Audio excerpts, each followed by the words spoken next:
Continuamos en esta mañana con este gran tema en el cual el Señor nos ha venido ayudando y dándonos gracia para entender muchas cosas y para conocer de nosotros y de Cristo. El texto de Pedro capítulo 5, versículo 5 dice así: igualmente, jóvenes, estad sujetos a los ancianos y todos sumisos unos a otros, revestidos de humildad, porque Dios resiste a los soberbios y da gracia a los humildes. Humillaos, pues, bajo la poderosa mano de Dios, para que Él os exalte cuando fuere tiempo, echando toda vuestra ansiedad sobre Él, porque Él tiene cuidado de vosotros.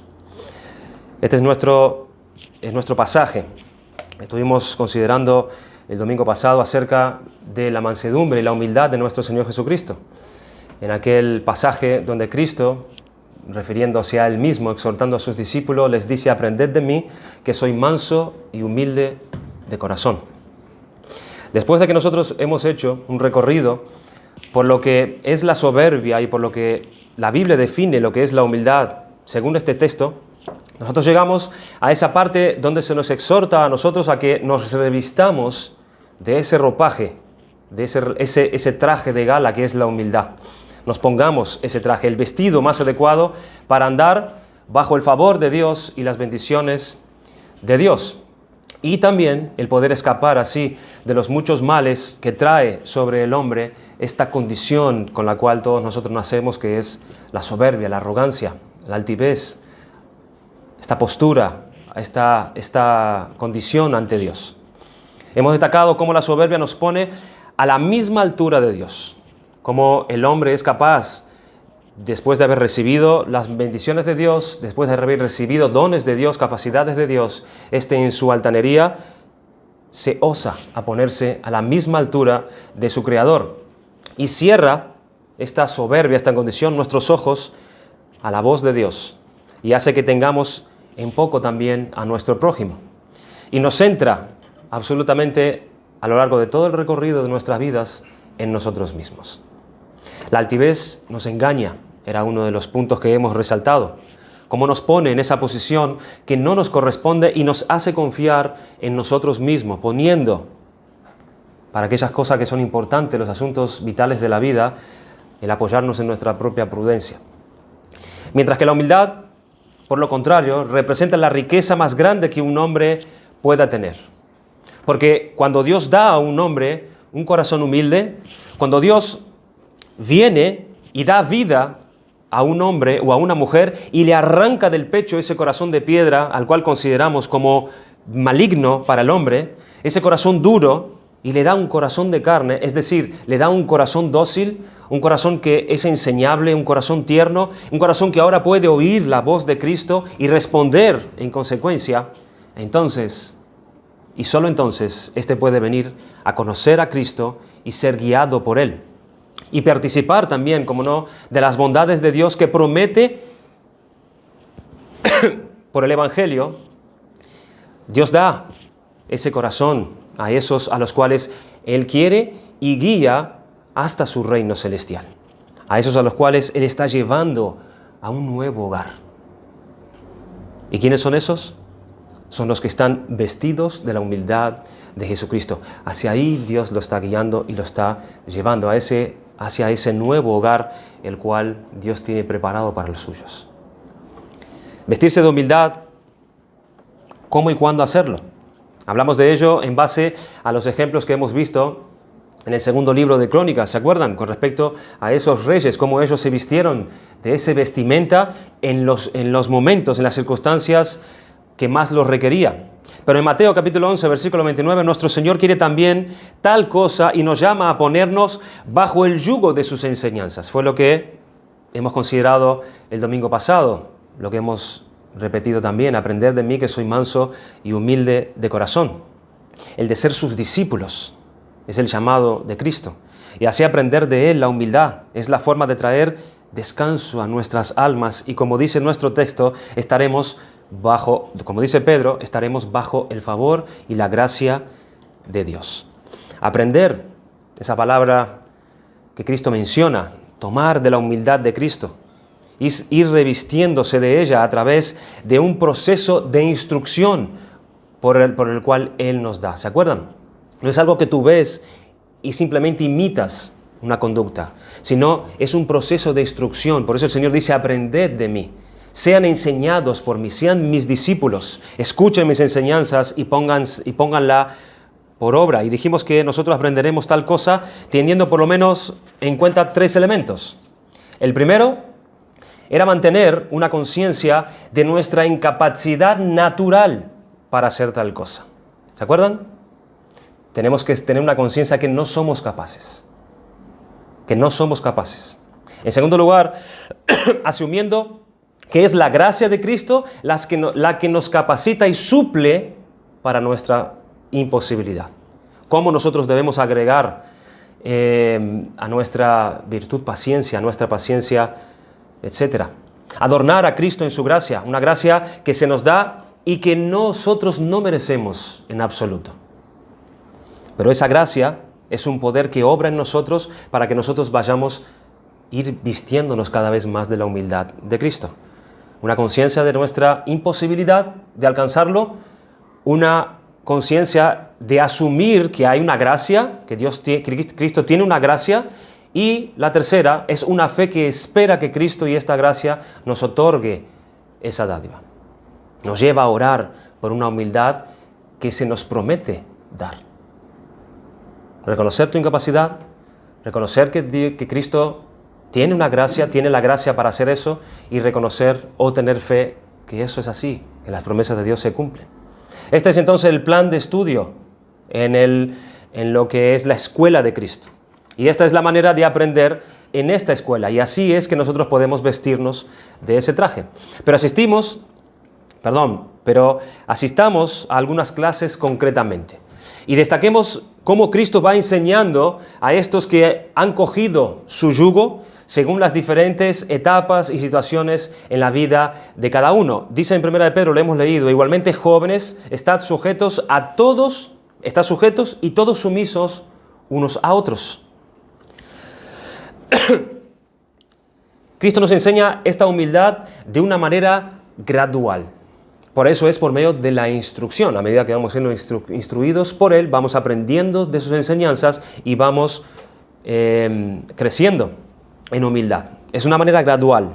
Podemos poco a poco ir asimilando esta humildad de Cristo. Pero qué frustración, ¿verdad? O qué vergüenza al ver lo lejos que nosotros estamos y lo difícil que nos resulta el patrón de la humildad de nuestro Señor Jesucristo, ¿cierto? Qué tristeza para nosotros y qué confusión cuando vemos que cada poco se asoma en nosotros ese orgullo en nuestras vidas. En palabras ásperas, en malos tratos para con los demás, que aferrados nosotros estamos a nuestras ideas muchas veces, a nuestros planes, cómo nos cuesta obedecer a Dios y admitir su voluntad y sus planes en nuestras vidas. Es una realidad, hermanos, que nosotros necesitamos el perdón de Dios por la sangre de Cristo, y como necesitamos también que Cristo nos enseñe a ser humildes, que el poder soberano de su gracia obre y actúe en nosotros. Hemos necesitado ser salvos por gracia, necesitamos ser revestidos de su humildad también por esa gracia de Dios. Lo necesitamos. Pues bien, todo eso lo conoce nuestro Señor perfectamente. Él sabe mucho mejor que nosotros lo que nosotros necesitamos, y como la provisión está preparada y dispuesta para que nosotros aprendamos de Él a ser mansos y a ser humildes de corazón. ¿Cómo nos enseña? ¿Cómo hace para que nosotros nos vistamos con ella, con esa humildad? Pues hermanos, la gracia de Dios ha provisto la presencia y la actuación poderosa del Espíritu de Dios en esos que son enseñados por Cristo. Así como el Espíritu Santo trae a nuestros corazones la sangre de Cristo para limpiarnos y regenerarnos y hacernos así hijos de Dios, pues de la misma manera actúa poderosamente para vestirnos de la humildad de nuestro Señor Jesucristo.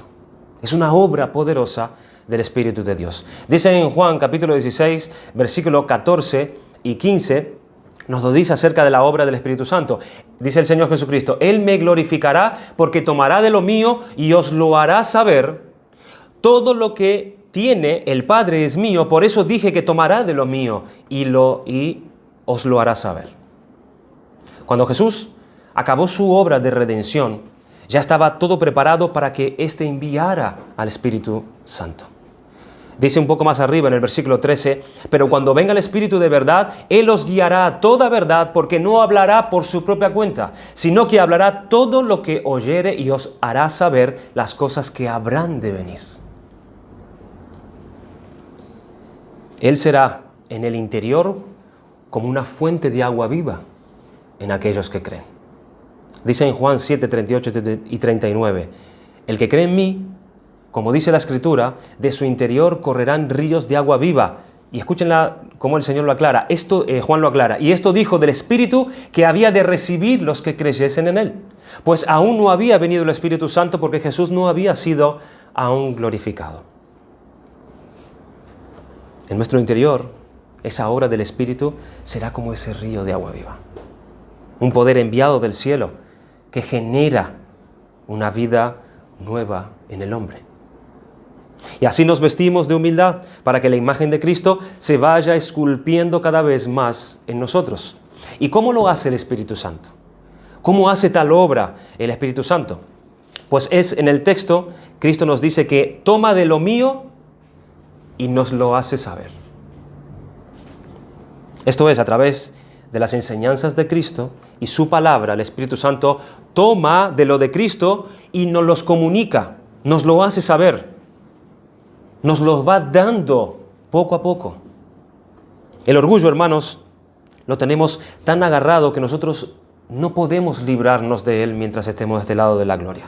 Y se nos tiene que dar el Espíritu Santo para ayudarnos en nuestra gran debilidad en los asuntos de esta vida. Y solo por la obra de gracia que éste hace en nuestra alma es que nosotros podemos tomar de la humildad de Cristo para poder vestirnos de ella. Ese es el poder sobrenatural que actúa en nosotros por la palabra de Dios. ¿A través de qué? A través de la fe, a través de confiar en lo que Cristo ha dicho. Dice en 1 Tesalonicenses capítulo 2, versículo 13, por lo cual también nosotros sin cesar damos gracias a Dios de que cuando recibisteis la palabra de Dios que oísteis de nosotros, la recibisteis no como palabra de hombres, sino según es en verdad la palabra de Dios. Y escuchen, la cual actúa en vosotros los creyentes. Es una palabra que actúa en el creyente. ¿Cómo puede hacer el Espíritu Santo esa obra tan maravillosa en personas tan orgullosas? ¿Cómo es que lo puede hacer? Pues el Espíritu Santo con poder nos mueve a dar esos actos. Nos mueve a esos nuevos actos. Y va formando un patrón, va formando un hábito en el creyente. A medida que podemos ir haciendo, eso lo haremos más fácilmente y así se va instalando más y más esos hábitos en el creyente. Somos enseñados y exhortados por la palabra de Dios y luego viene el Espíritu Santo y muestra a nuestra mente lo que es bueno, lo que es deseable, lo que es en buena manera el proceder según la enseñanza. Y la voluntad se inclina. La voluntad se va inclinando para hacer eso que el Espíritu nos da a conocer. El Espíritu Santo excita nuestra alma para recibir. Nos excita para poder hacer aquello que Cristo nos dice. Pues nos lo muestra como que es bueno, como que es recto, nos lo muestra como que es algo necesario, agradable a Dios. Y cuando se hace tal cosa, una y otra vez va formando un hábito en el creyente. Y de esa manera podremos proceder de forma más humilde y así es como podremos ir vistiéndonos cada vez más de la humildad de Cristo. Pero ¿qué pasa con aquellos que no tienen el Espíritu Santo? El que no tiene el Espíritu de Cristo. Este oirá las enseñanzas de Cristo, pero no las verá atractivas. No las verá buenas ni rectas. No serán para él agradables. Por eso no será movido a ellas. Será un mero oidor y no un hacedor de las enseñanzas de Cristo. No tiene el poder enviado del cielo que genera una nueva vida, el poder de Dios que obra para la transformación de él. Él no tiene ese poder morando en él. ¿Experimentas en tu propia vida lo que yo estoy hablando? ¿Sabes de lo que te hablo? ¿Son atractivas las enseñanzas de Cristo? ¿Son buenas, agradables y rectas para ti? Lo son. ¿Oh sí? Lo que Cristo enseña, claro que es muy bueno. Además, todo lo que Él enseña es todo verdad, es el Hijo de Dios. Yo sé eso, estoy convencido de eso. Pero no es de eso de lo que te estoy hablando. Mi pregunta no es si intelectualmente estás de acuerdo con lo que Cristo o con lo que la Biblia enseña. Lo que te pregunto es si el Espíritu de Dios infunde un principio nuevo de vida en ti por su tremendo poder a través de la palabra de Cristo. ¿Está el Espíritu Santo excitando tu alma a recibir, a hacer lo que Cristo dice en su palabra? ¿La aceptaste como tal? Es decir, como la palabra de Dios y no como palabra de hombre. El carácter genuino de esta aceptación te evidencia por el hecho de que esta divina palabra está realmente produciendo frutos en tu vida, de tal manera que te estás cada vez más volviendo de tus ídolos hacia Dios y hacia su Hijo Jesucristo. Esta obra es real en tu vida. En consecuencia, la palabra está obrando en acción efectiva en tu vida. Cuando tienes que tomar decisiones importantes, ¿es con la voluntad de Dios que cuentas o con la tuya? Porque si no es así, déjame decirte que no hay Espíritu de Dios en ti. No lo hay. Esta es la obra de la gracia que actúa en los que son de Jesucristo. Él mismo prometió que el Espíritu de Dios tomaría de lo de Cristo, tomaría de las enseñanzas de Cristo y nos lo daría a conocer. Y como consecuencia, obra tan poderosamente en el creyente que lo va transformando más y más conforme a la mansedumbre y la humildad de nuestro Señor Jesucristo. Y eso es incluso lo que nos hará pensar. Y de hecho nos hará actuar de forma humilde, más parecido al pensamiento de nuestro Señor Jesucristo. Por favor, yo te ruego que seas sincero contigo mismo. Examínate a ti mismo a la luz de esta verdad. Si no hay en ti un anhelo de ser manso y humilde como Jesucristo, no eres de Cristo. No lo eres. Si el Espíritu de Dios no infunde un principio nuevo de vida en ti por su tremendo poder a través de la palabra de Cristo cada domingo, no eres de Cristo. No te engañes. Por eso necesitas escuchar la palabra de Dios como lo que es la palabra de Dios y creerle a Dios cuando habla de tu inmensa necesidad de salvación, de tu inmensa necesidad de acercarte a Él humildemente, humilladamente, para que ésta venga con poder a traer fruto de arrepentimiento y de vida eterna en tu inmensa necesidad. Debes asumir eso cuanto antes. Echemos un vistazo a algunas de estas clases concretas de la Escuela de Cristo acerca de la humildad. Imagínate dos clases, como la que tenemos aquí. Tenemos una clase aquí y ahí en el fondo están teniendo los niños otra clase. Veamos la clase de los niños, por ejemplo. ¿Cómo era Cristo de niño? Cristo dice, aprended de mí. Ahora cuando vamos a ver a Cristo de niño, ¿cómo era Cristo de niño? ¿Cómo debemos aprender? ¿Qué tenemos que observar de Cristo cuando era niño? Cristo era humilde en esa importante etapa de su vida. Era humilde. Y dos detalles lo manifiestan con claridad. Por un lado, escuchar y preguntar para recibir la ley de Dios. Un niño escucha y pregunta con el fin de aprender la ley de Dios. Y por otro lado, su infancia, juventud, donde él se pasó sujeto a sus padres. Dos elementos aquí importantes en la infancia de Cristo. Dice en Lucas capítulo 2, versículo 46, y aconteció que 3 días después le hallaron en el templo sentado en medio de los doctores de la ley. ¿Y qué hacía Cristo? Oyéndoles y preguntándoles. Y en el 51 dice, y descendió con ellos cuando ellos ya volvían, y volvió a Nazaret, y estando sujetos a ellos, y su madre guardaba todas estas cosas en su corazón. Cristo estaba sujeto constantemente a sus padres. Estas son evidencias de la humildad en la que Jesús andaba cuando éste era niño. Hemos escuchado de sobra que la altanería, hermanos, recuerden, lleva a no escuchar la verdad de Dios. ¿Por qué? Porque ésta se eleva, porque ésta piensa que sus ideas son más importantes, son más válidas, son más buenas que la de Dios. La soberbia nos lleva a un mundo imaginario donde uno es la pieza central y sus ideas son sus opiniones y es su razón la que cuenta. Por eso puede mirar con desdén la palabra que Dios se ha dignado a traernos. Eso es lo que hace el orgulloso. El orgullo, además, no le gusta vivir en el mundo que está ordenado por Dios. Y no quiere tampoco sujetarse a quien Dios dice que debemos sujetarnos. Así que quiere organizar su vida de otra forma, como Él entiende y como Él desea. El orgullo no escucha ni pregunta, y el orgullo no se sujeta, ni se quiere ni quiere vivir en el mundo que Dios ha ordenado.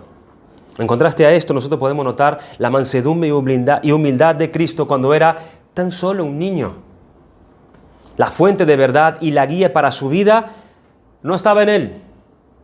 La fuente para la guía de su vida estaba fuera de Él. Estaba fuera de Él. ¿Y dónde estaba su fuente de verdad y guía? En la ley de Dios. Él oía y preguntaba. Y por eso iba y escuchaba de buena gana a los doctores de la ley. Tiene en alta estima la ley de Dios porque Él no se sube en una posición que a Él no le corresponde. Una posición en la que la mayoría de los niños hoy en día les encanta estar. Y además Jesús sabía que su vida debía de ser organizada por sus padres. ¿Y por qué? Porque eso era lo que Dios quería. Eso es lo que Dios quiere. Pues así Dios usa a los padres como instrumentos y nos guía y nos hace bien.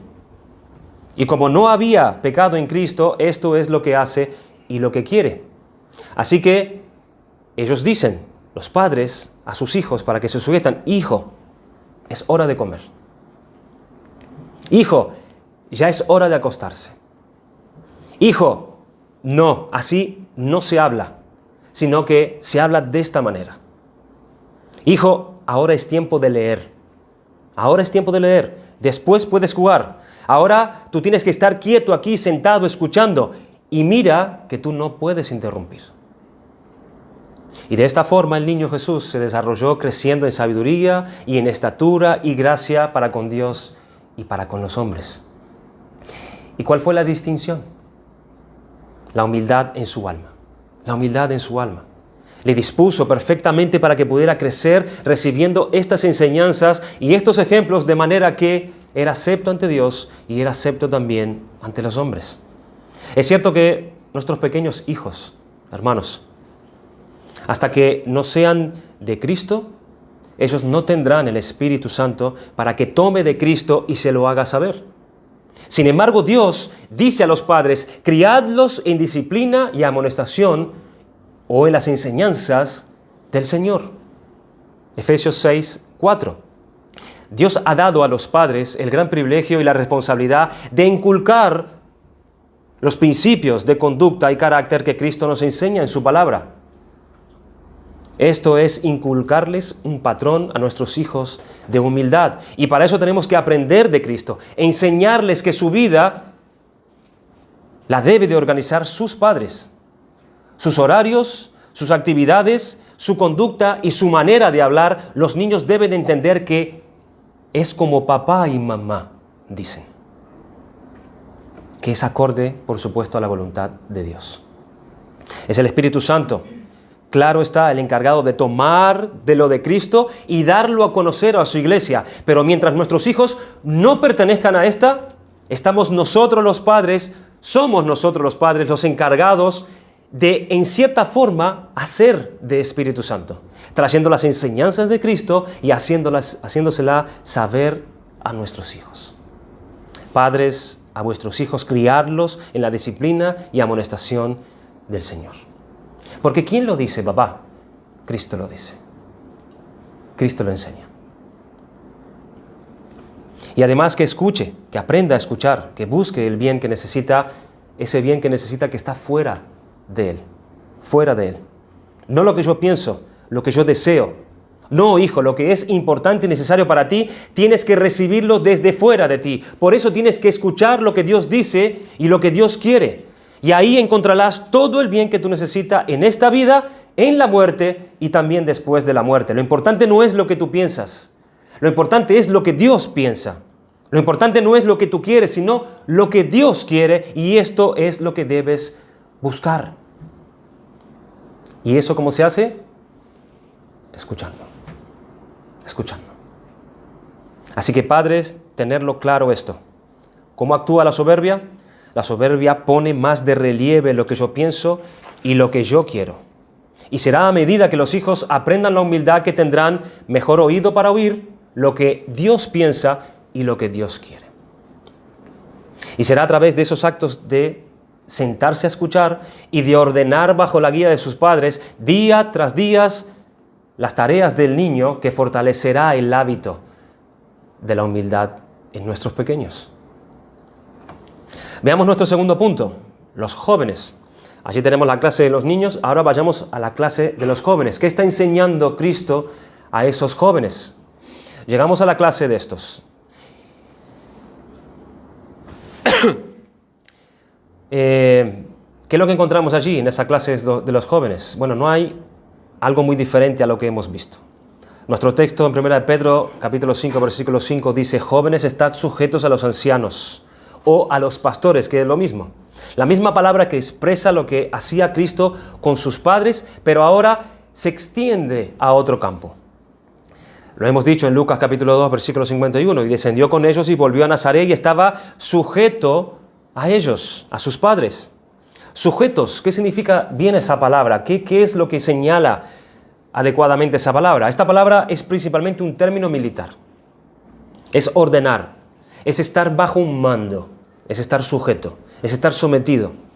Quiere decir estar subordinado a, reconocer la autoridad de, someterse a, pero sobre todo, escuchen esto, demuestra esa buena disposición para acoger la enseñanza y la guía de otro. Es estar sujeto y sometido, sí, pero con una buena disposición de estar bajo las órdenes de otro. Pablo usa esta palabra acerca de Cristo y todas las cosas en 1 Corintios capítulo 15, versículo 27, porque todas las cosas las sujetó bajo sus pies, y cuando dice que todas las cosas han sido sujetadas a Él, claramente se exceptúa a aquel que sujetó a Él todas las cosas. Todas las cosas son sujetas bajo los pies de Cristo. Cristo está como autoridad sobre todas las cosas, no sobre el Padre, exceptuando a aquel que puso todas las cosas bajo los pies de Él. Pablo habla acerca de cómo deben estar sujetas las mujeres en la congregación. 1 Corintios capítulo 14, versículo 37. Vuestras mujeres callen en la congregación porque no les permito hablar, sino que estén sujetas, como también la ley lo dice. Se les exhorta a los efesios, en capítulo 5, versículo 21, que someteos o sujetaos unos a otros en el temor del Señor. A las casadas, capítulo 22, las casadas estén sujetas a sus propios maridos como el Señor. Versículo 24, así que como la iglesia está sujeta a Cristo, así también las casadas estén sujetas a sus maridos en todo.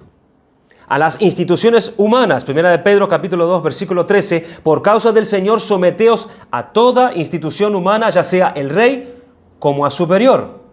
¿Qué le dice a los criados? 1 Pedro 2, 18, criados, estar sujetos con todo respeto a vuestros amos, no solamente a los buenos y afables, sino también a los difíciles de soportar.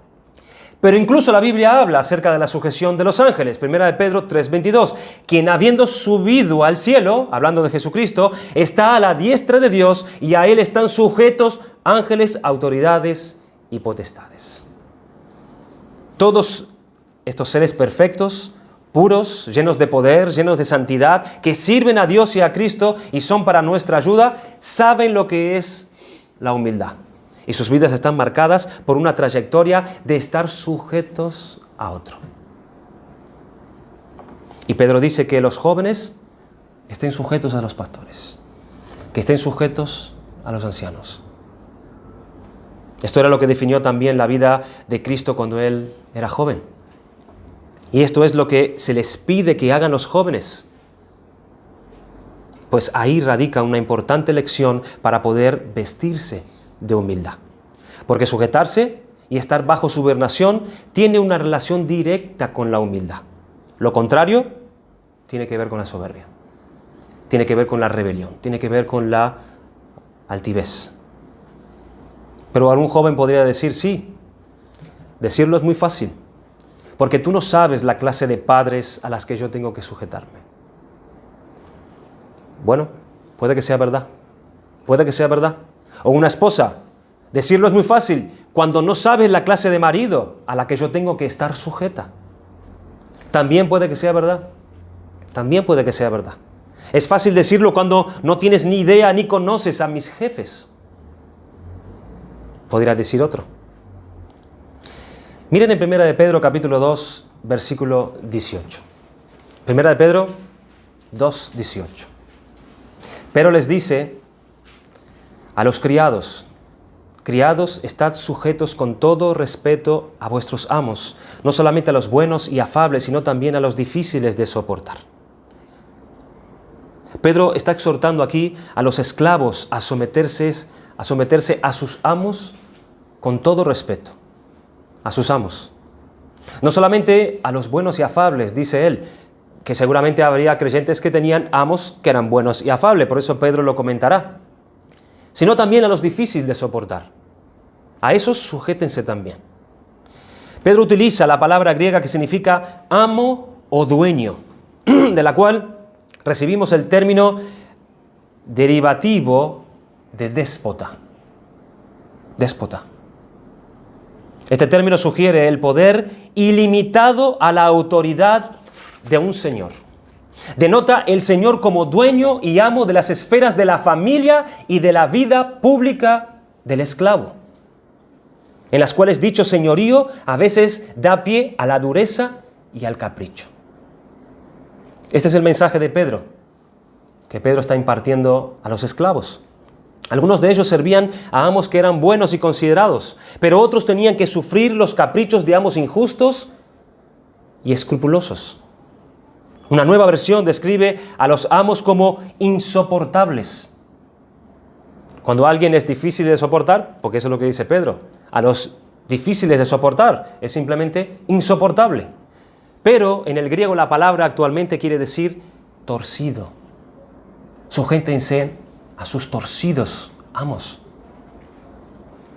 Hermanos, Pedro está perfectamente informado del sufrimiento injusto que muchos esclavos tenían que soportar. Pedro lo sabía, él estaba consciente. ¿Y por qué había de sujetarse ante amos así? ¿Por qué? Por consiguiente, lean conmigo, él avanza con su exhortación y escribe en el versículo 19, porque esto merece aprobación.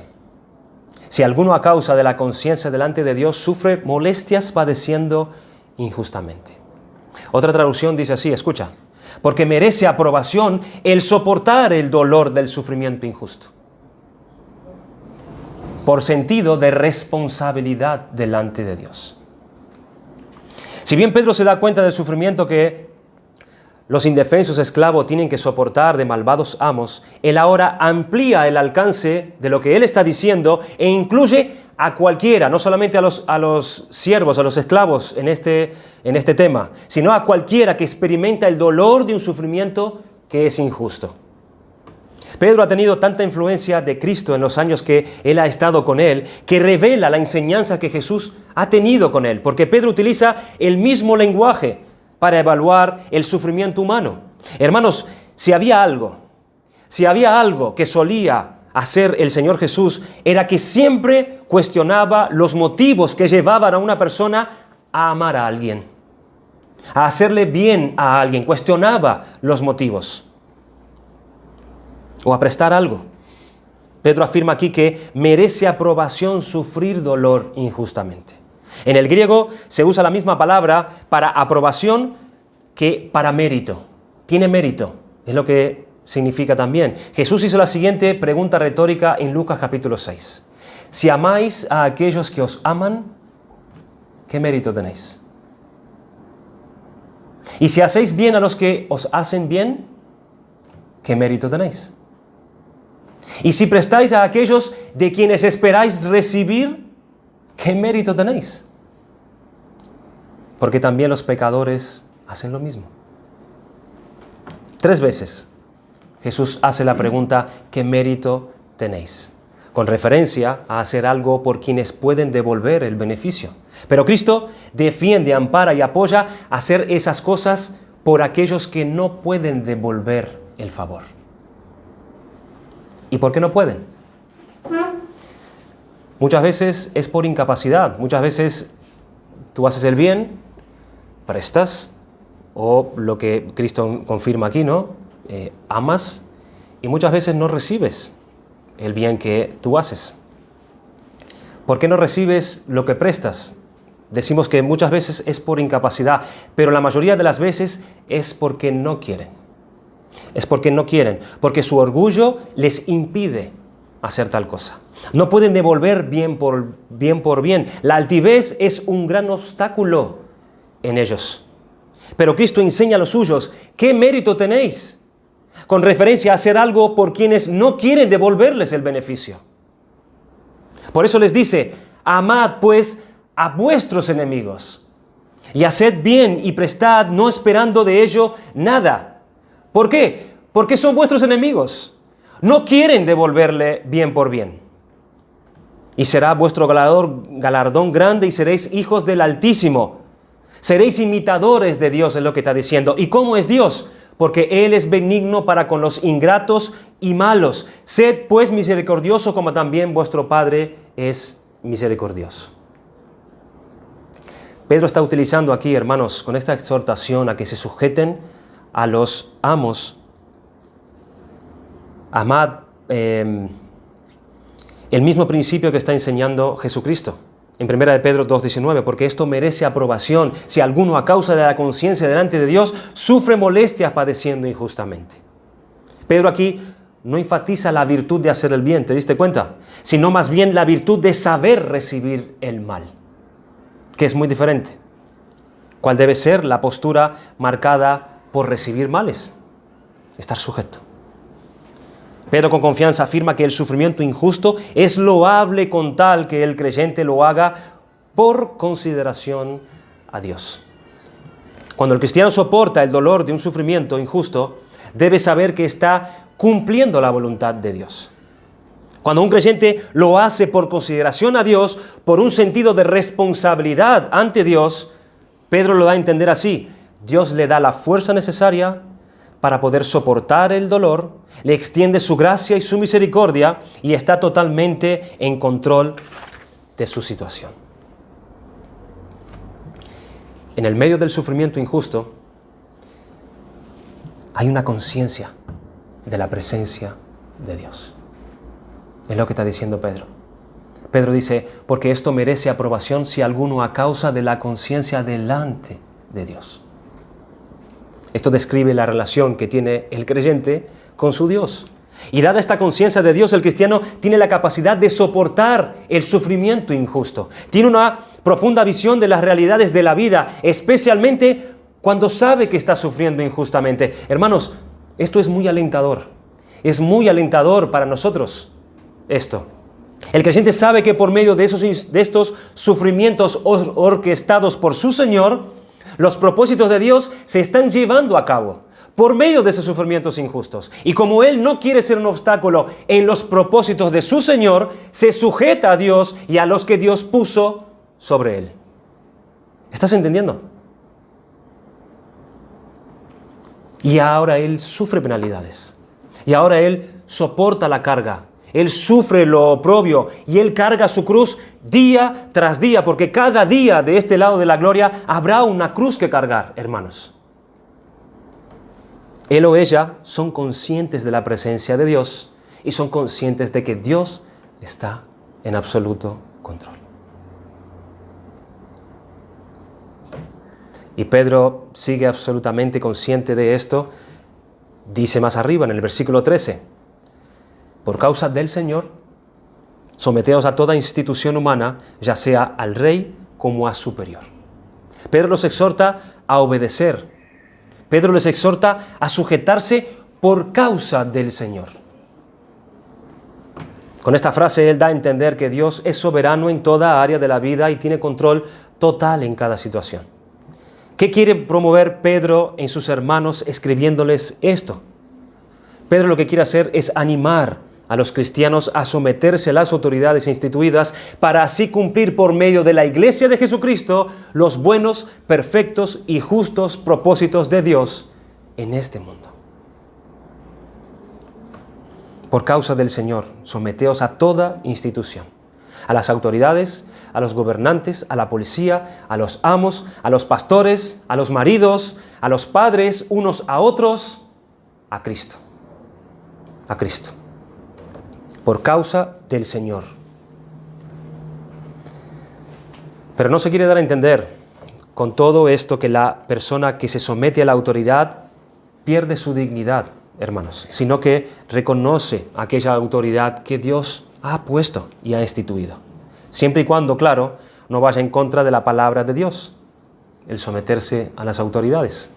Debemos admitir que todos, de una forma u otra, estamos sujetos o supeditados a algo o a alguien.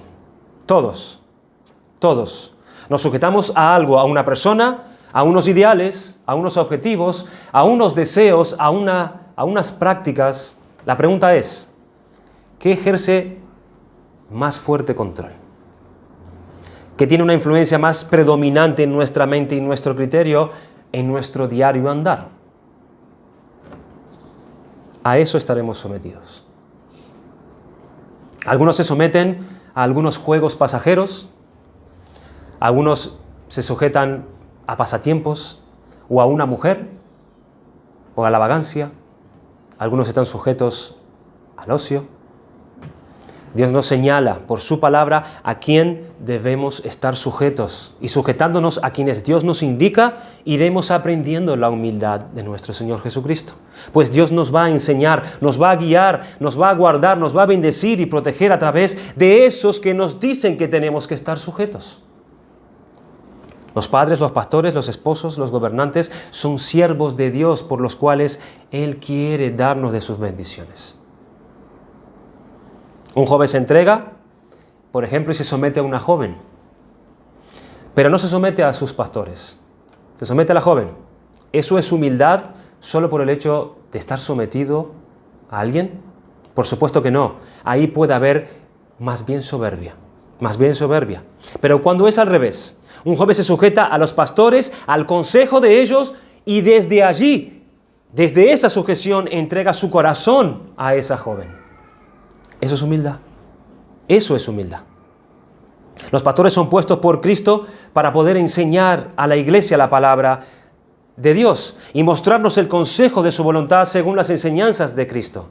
La sujeción a los que Dios nos dice no es sino la expresión que uno se sujeta a Dios a buscar su bendición y su aprobación. Dice en Proverbios, fíate de Jehová de todo tu corazón y no te apoyes en tu propia prudencia. Reconócelo en todos tus caminos y Él enderezará tus veredas. No seas sabio en tu propia opinión. Teme a Jehová y apártate del mal, porque será medicina a tu cuerpo y refrigerio para tus huesos. Proverbio 3, de 5 al 8. Y por ahí, por escuchar las enseñanzas de la palabra de Dios, es que el Espíritu de Dios realiza una obra de gracia en nuestro corazón. Es desde allí. Dios obra normalmente por medio de unos instrumentos que Él establece. A través de ellos nos da de su luz y nos da también de sus bendiciones, de sus riquezas. Por eso la vital importancia de sujetarnos para poder recibir lo que Dios nos envía, hermanos, es vital. Es vital. Esta es una importante lección que hay que aprender desde niños y remachar bien cuando somos jóvenes. Así que yo te pregunto, joven, ¿cómo cultivar la humildad? ¿Cómo cultivar la humildad? ¿Cómo aprender tal cosa de Cristo? Pues debes sujetarte a tus padres y sujetarte a tus pastores. Considera cómo Cristo oía y preguntaba a los doctores de la ley cuando él era un niño. Armas tus pensamientos de esta manera. Escúchame. La verdad no está en mí ni está en ti. No está en nosotros. Lo bueno y la luz que realmente necesitamos no surge de nosotros. No mora en ninguno de nosotros. Antes bien, en todos nosotros mora el mal. Y tú y yo necesitamos que la luz de Dios llegue a nosotros, que la verdad de Dios nos sea dada, que nosotros podamos abrazarla y ser guiados por ella, y desde allí nosotros podamos afrontar esta dura vida, tomar las decisiones y atender las necesidades de manera correcta. Eso no está en nosotros. Tiene que venir de fuera. Tiene que venir de fuera. Pues esto es lo que hace, lo que produce el Espíritu Santo en nuestras almas. Él tomará de lo de Cristo y nos lo dará a saber. Pues para eso, precisamente, Cristo da pastores a la iglesia como ministros de la palabra de Dios, según Efesios 4, del 11 al 12. Son para perfeccionar a los santos.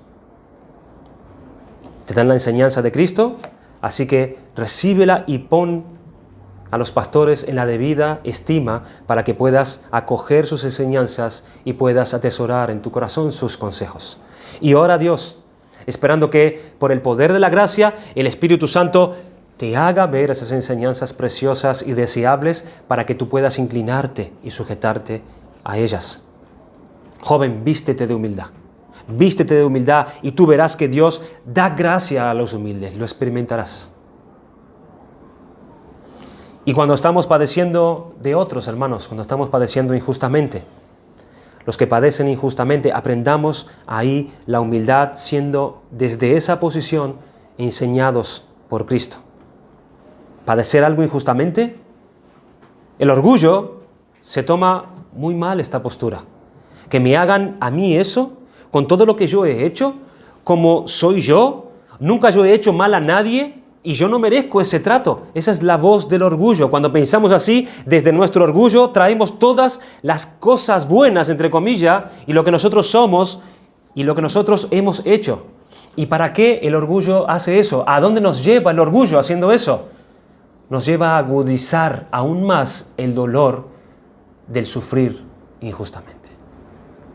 ¿Qué reacciones más fuertes nos hace tener el orgullo? ¿Qué mal nos hace sentir el orgullo cuando nosotros sufrimos injustamente? Los matrimonios o dentro de las propias familias, ¿cómo se sufre por esto? Al trato injusto hay que añadirle ese mal donde nos mete el orgullo que nos enfurece, nos hace vengativos, nos hace rencorosos y nos deprime y nos quita las ganas de todo, incluso de vivir o incluso de servir. El orgullo aún agrega más sufrimiento a nuestro sufrimiento injusto. Miremos a Jesucristo y aprendamos de Él la humildad, pues para esto fuisteis llamados, porque también Cristo padeció por nosotros, dejándonos ejemplo para que sigáis sus pisadas, el cual no hizo pecado ni se halló engaño en su boca, quien cuando le maldecían no respondía con maldición, cuando padecía no amenazaba, sino encomendaba la causa al que juzga justamente, quien llevó él mismo nuestros pecados en su cuerpo sobre el madero, para que nosotros, estando muertos a los pecados, vivamos a la justicia, y por cuya herida fuisteis sanados. Cristo padecía injustamente de muchos, hermanos, de muchos. Lo que le hacían y estaba sufriendo, cuando lo que buscaba Él mediante el sufrir era el bien de ellos, era su bien. El humilde no está centrado en sí mismo a la hora de sufrir. Hermanos, a Cristo no le dolía tanto lo que le estaban haciendo a Él. ¿Saben lo que realmente lo que le hacía sufrir, lo que le dolía a nuestro Señor? El mal que les afectaba, el pecado y la culpa que se les amontonaba sobre sus cabezas. Eso es lo que le dolía a Jesucristo. ¿Es este nuestro sentir cuando nos hacen sufrir, hermanos, injustamente? ¿Saben por qué no? Porque no somos humildes. Tenemos muy poca mansedumbre. Por eso no pensamos así. No tenemos este sentir de Cristo en el sufrimiento injusto. Cristo en su humildad no le llevaba a tomar una actitud defensiva o atacante ante los sufrimientos. No los tomaba en cuenta, sino más bien le dolía el mal que veía en ellos, por eso llevó Él mismo nuestros pecados en su propio cuerpo. Y así podía encomendar con buena disposición todo eso a su Padre, a su Dios. El Espíritu Santo toma las enseñanzas de Cristo y nos lleva a mirar a Dios. Nos lleva a mirar su grandeza, su sabiduría. Toma las enseñanzas de Cristo y nos lleva a mirar la compasión. ¿Para qué? Para llevarnos a confiar más en Él. Para llevarnos a servirle mejor, agradarle mejor por medio de nuestra obediencia. El Espíritu Santo toma las enseñanzas de Cristo y nos lleva a mirar al prójimo para pensar y buscar su propio bien. Eso es lo que hace el Espíritu en su iglesia. El orgullo, por lo contrario, nos lleva a centrarnos en nosotros y lo que nos hacen y lo que padecemos por causa de los demás. Así que aprendamos la humildad de Cristo, por la que nosotros podemos encomendar nuestra causa a Dios, nuestro Creador y Salvador, y buscar el bien en todo tiempo de nuestro prójimo. Que Dios nos dé, hermanos, de su Santo Espíritu, ese Espíritu de gracia que toma de las cosas de Cristo y nos lo da a conocer. ¿Para qué? Para que nosotros aprendamos de Cristo la humildad y la mansedumbre. Que el Señor nos ayude. Vamos a orar.